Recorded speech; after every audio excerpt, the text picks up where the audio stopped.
Assalamualaikum warahmatullahi wabarakatuh. Shalom.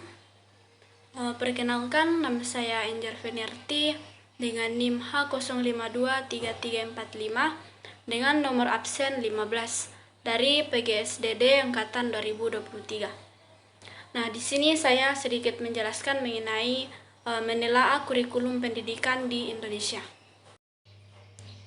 Yang pertama yaitu mengenai pengertian kurikulum. Kurikulum adalah suatu konsep dan rencana yang mencakup tujuan, isi, metode, dan penilaian pembelajaran yang digunakan dalam pendidikan. Nah, hal ini melibatkan pemilihan materi pembelajaran dengan penentuan strategi pembelajaran serta evaluasi hasil belajar peserta didik. Konsep dalam kurikulum merupakan landasan yang penting dalam merancang dan mengimplementasikan program pendidikan yang efektif. Kemudian mengenai landasan filosofis pengembangan kurikulum. Jika dianalisis secara lebih detail, ada 6 unsur yang terlibat dalam proses pendidikan, yaitu yang pertama tujuan pendidikan, kemudian pendidik, anak didik, isi pendidikan, alat pendidikan, dan yang keenam yaitu lingkungan pendidikan.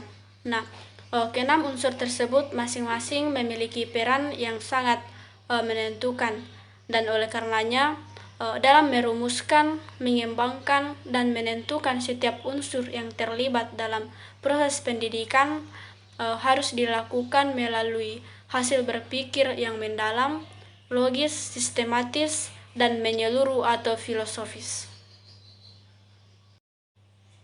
Landasan filosofis pengembangan kurikulum ini ada 4 macam. Yang pertama yaitu landasan filosofis pendidikan idealisme. Kemudian yang kedua landasan filosofis pendidikan realisme. Kemudian yang ketiga yaitu landasan filosofis praktisme, dan yang keempat yaitu landasan filosofis pendidikan nasional. Selanjutnya yaitu mengenai perkembangan kurikulum di Indonesia.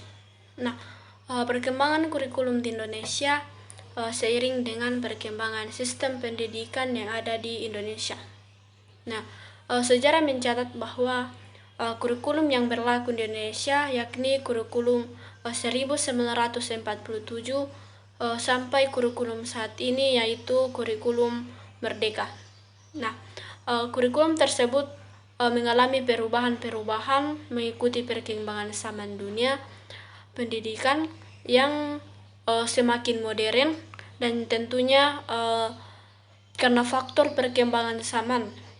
Nah, ada pun beberapa kurikulum dari dulu sampai sekarang, yaitu yang pertama kurikulum 1947 yang biasa disebut Rencana Pelajaran 1947. Kemudian yang kedua yaitu kurikulum 1952 atau biasa disebut Rencana Pelajaran Terurai 1952. Kemudian yang ketiga yaitu kurikulum 1952 atau biasa disebut Rencana Pelajaran Terurai 1952. Kemudian yang keempat yaitu mengenai kurikulum 1968. Yang kelima yaitu kurikulum 1975. Kemudian yang keenam yaitu kurikulum 1984.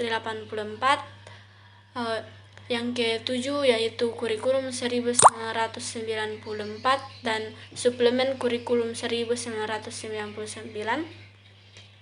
Yang kedelapan yaitu kurikulum 2004 atau KBK atau kurikulum berbasis kompetensi. Kemudian yang kesembilan yaitu kurikulum periode KTSP atau kurikulum tingkat satuan pelajaran 2006. Kemudian yang ke-10 yaitu kurikulum 2013, dan yang terakhir yaitu kurikulum yang kita pakai saat sekarang ini, yaitu kurikulum Merdeka. Mungkin itu saja yang bisa sedikit saya sampaikan mengenai menelaah kurikulum pendidikan di Indonesia. Kurang lebihnya mohon dimaafkan. Saya akhiri dengan ucapan terima kasih. Assalamualaikum warahmatullahi wabarakatuh.